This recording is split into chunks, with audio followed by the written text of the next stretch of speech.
بنو آراش قبیلے کا ایک شخص آیا نبی کریم کی بارگاہ میں. کس طرح آیا ذرا پس منظر سنیے گا. وہ کہتا ہے میں چھوٹا سا بزنس مین تھا تو میں تھوڑا تھوڑا کام کرتا تھا. میں مکے کے دائیں بائیں جو گاؤں تھے، بنو آراش ایک قبیلہ تھا، تو اس گاؤں سے میں 2-4 جانور خریدتا، مکے لا کے میں 1-2 دینار نفع لے کے بیچ دیتا. بیوپاری کہتے ہیں ہم اپنی زبان میں. تو کہتے میرا یہ کاروبار تھا. ایک دفعہ میں 2 اونٹ لے کے مکے آیا تو مکے میں نے شور سنا کہ یہاں ایک جادوگر ہے، معاذ اللہ ساحر ہے، کاہن ہے، اس کے قریب کوئی نہ جائے. کہتے یہ شور میں نے سنا. میں نے کہا چلو نہیں جاتے. کہتے وہ 2 اونٹ میں نے بیچے تو میری کم نصیبی دیکھو کہ بیچ میں نے ابو جال کے ہاتھ دیے. اونٹ خرید لیے تو مجھے کہنے لگا کل پیسے لے لینا. میں نے کہا گھر کہاں ہے؟ کہنے لگا فلاں گلی میں، فلاں محلے میں، فلاں جگہ میرا گھر ہے. کہتے ہیں میں مجبور تھا، چھوٹا سا کاروباری تھا، میں بڑا بزنس مین نہیں تھا. اگلے دن میں اس کے گھر گیا. میں نے کہا پیسے؟ تو کہنے لگا کل آنا. کہتے ہیں میں نے کہا کہ یہ بڑا آدمی ہے، کہیں بگڑ گیا تو میں پیسے کیسے لوں گا. میں چپ کر کے آ گیا. 2 راتیں مجھے چوک میں سوتے ہوئے ہو گئی. نہ تو میرا کوئی رشتہ دار تھا، نہ کوئی زمانہ تھا ہوٹلوں کا، مجبوری تھی. تیسرے دن میں پھر گیا تو میں نے کہا پیسے؟ کہنے لگا کل آنا. تو میں نے کہا یار میرا یہاں کوئی بھی نہیں، میں سڑک پہ سوتا ہوں، مہربانی کر میرے پیسے دے. اور میں اتنا بڑا آدمی بھی نہیں، ہو سکتا ہے میرے پاس کرایہ بھی نہ ہو، میرے پیسے دے میں جاؤں. کہتے ذرا دبا کے بات کی. تو کہنے لگا چل دوڑ جا، جہاں سے ملتے ہیں لے لے. یہ تاجر جب ڈوبتے ہیں تو یہ خودکشیاں کرتے ہیں، اس لیے کہ جس آدمی کی اصل زر ڈوب جائے وہ کدھر جائے گا بیچارہ. کہتے میں وہاں سے پلٹا اور پلٹ کر میں نے لوگوں سے پوچھا کہ مکے کے سردار چودھری امیر لوگ کہاں بیٹھتے ہیں. تو انہوں نے کہا کہ کعبے کے ساتھ چھوٹی چھوٹی ٹولیاں بنی ہوئی ہیں، یہ سارے چودھری بیٹھے. کہتے میں جا کے ایک ٹولی کے بیچ کھڑا ہوا. اس میں ابو لہب، ابو سفیان، عتبہ، عتیبہ، شیبہ سارے بیٹھے تھے، بڑے بڑے سردار. میں نے ان سے کہا کہ بھائی چودھریو میری تھوڑی مدد کراؤ. ایک آدمی کو پیسے دیے ہیں، مال دیا ہے، وہ پیسے نہیں دے رہا، میں مجبور ہوں، پردیسی ہوں، غریب ہوں، میری مدد ہو جائے. تو کہتے وہ عتبہ بول کے کہنے لگا کون ہے جو تیرے پیسے دبا گے؟ اتنی ضرورت کسی کی؟ ہمارے ہوتے ہوئے نام لے. تو کہتے میں نے کہا کہ ابو جال نام ہے اس کا. کہتے گردنیں جھوک گئیں. کہنے لگے تو بڑے گنڈے کے پاس پھنس گئے، وہ تو سردار ہے سارے گنڈوں کا، وہ تو نہیں ملتے پیسے، مشکل ہے. کہتے میں کانپنے لگا کہ میرے پیروں تو زمین نکل گئی، یار پیسے نہیں ملیں گے تو میں تو گھر نہیں جا پاتا، کرایہ بھی نہیں. کہتے عتیبہ نے مذاق کیا. سامنے خانہ کعبہ کے ساتھ ٹیک لگا کے رسول پاک تشریف فرما تھے. معاذ اللہ ثم معاذ اللہ، نقل کفر نہ باشد. اس نے مذاق کیا. کہنے لگا وہ جو بندہ بیٹھا ہے نا وہ تیرا مسئلہ حل کر سکتا ہے. کہتے اس نے مذاق کیا، باقی تالی لگا کے ہنسنے لگے. مجھے سمجھ نہ آئی، بھیجتے بھی ہیں، مذاق بھی اڑاتے، پر ڈوبتے کو تنکے کا سہارا میں چلا گیا. اللہ کے رسول وظیفہ پڑھ رہے تھے تو میں ڈرتے ڈرتے کہ میرا کہیں یہ سہارا بھی نہ چلا جائے، میں ڈرتے ڈرتے پیچھے بیٹھ گیا کہ حضور فارغ ہوتے ہیں. تو غریب آدمی ڈرتا ہے نا چودھری صاحب بگڑ نہ جائیں. تو اسی پس منظر میں ڈر رہا ہوں کہ کہیں کوئی بات نہ ہو جائے. فارغ ہوتے ہیں تو بات کرتا ہوں، لیکن قربان جاؤں ابھی میں بیٹھا ہی تھا، میرے نبی نے رخ میری طرف پھیر لیا. کہتے میں پردیسی تھا، میرا کوئی اپنا نہیں تھا.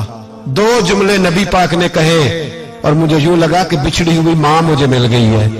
2 جملے نبی پاک نے. پہلا جملہ فرمایا بھائی پردیسی لگتے ہو، اور دوسرا جملہ کہا پریشان لگتے ہو. کہتے ہیں میرے آنسو یوں نکلے جیسے نہریں بہتی ہیں.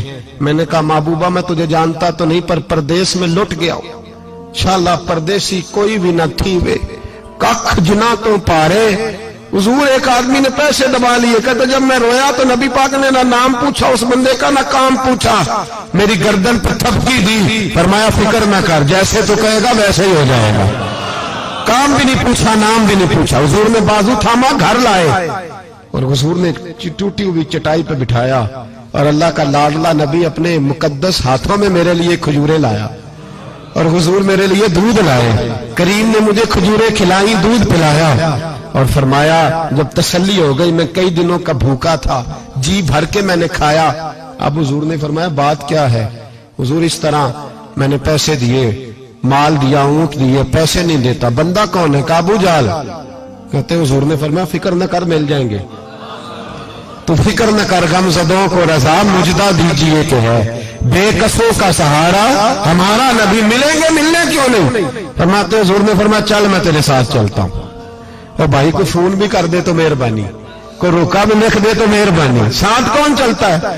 وہ بنو آراش کے صحابی کہتے ہیں میرے نصیب دیکھو، دو جہاں کی رحمتیں، اللہ کا پیارا رسول میرے ساتھ چل رہا ہے، حضور میرے ساتھ ساتھ۔ کہتے ہیں اس کے دروازے پہ پہنچے تو میں سارے رستے سوچتا تھا کہ لوگ تو کام کراتے ہیں تو بڑھ کے مارتے ہیں، ایسی کی تیسی کرا دیں گے، ہو ہی نہیں سکتا وہ پیسے۔ کہتے ہیں حضور نے تو کوئی بات ہی نہیں کی، میں ہی کرتا رہا، حضور تو چپ ہے، نظریں جھکی ہوئی ہیں۔ میں کہتا تھا وہ بڑا بدماش ہے، حضور کیسے بات کریں گے اس کے ساتھ؟ لیکن جب اس کے دروازے پہ پہنچے، دستک دی، وہ باہر نکلا تو کہتے ہیں مصطفیٰ کی جھکی ہوئی نظروں کو میں نے اٹھتے ہوئے دیکھا، ہو ہلکا یارہ تو بریشم کی طرح نرم، رزم حق کو باطل ہو تو فولاد ہے مومن۔ کہتے ہیں اٹھتی ہوئی دیکھی نظریں، اور میرے حبیب پاک نے نظر اٹھائی اور ایک جملہ، اور اس جملے کے اندر طاقت خدائی۔ حضور نے فرمایا تیرا کیا خیال ہے، پیسے دبانے والے اور لوگوں کو ستانے والے بڑے ہوتے ہیں، تو سردار بنتا ہے؟ غریبوں کا خون چوس کے سردار بنے گا؟ ان بیچاروں پہ ظلم کر کے لا اس کے پیسے لا۔ کہتے ہیں اس کی ٹانگیں کانپنے لگی، کہنے لگا جی میں ابھی لایا۔ ادھر سے عتبہ نے بندہ بھیجا، کہنے لگا پتہ تو کرو، پیچھے جاؤ تو صحیح بنتا کیا ہے۔ وہ جاسوس بھی کھڑا ہے چوک، ابھی لایا جی میں، فٹافٹ پیسے لایا۔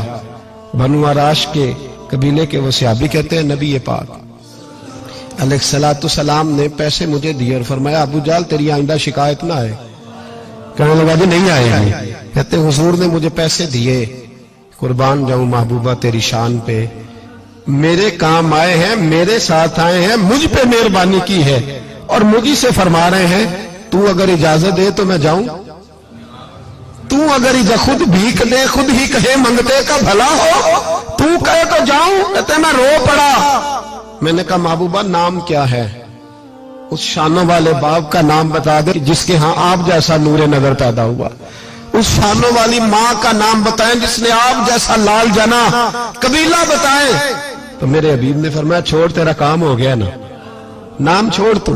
کہتے ہیں حضور گزر گئے تو وہ جاسوس پیچھے تھا، وہ مجھے کہنے لگا، میرے قریب آیا تو کہنے لگا ان کے پاس نہ جانا، یہ جادوگر معاذ اللہ نہ جانا، ساحر ہیں۔ کہتے میں نے اس کو جھٹکا اور میں نے جھٹک کے کہا اگر دنیا میں یہ سچے نہیں تو کوئی سچا نہیں، اگر دنیا میں یہ شان والے نہیں تو کوئی شان والا نہیں۔ تو میں دوڑ کے قدموں میں لگا، میں نے کہا حبیبہ دنیا میں نے بھی بڑی دیکھی ہے پر تیرے جیسا کوئی نہیں دیکھا، مہربانی کرے پڑھائے کلمہ، میں بھی آپ کا غلام بننا چاہتا ہوں۔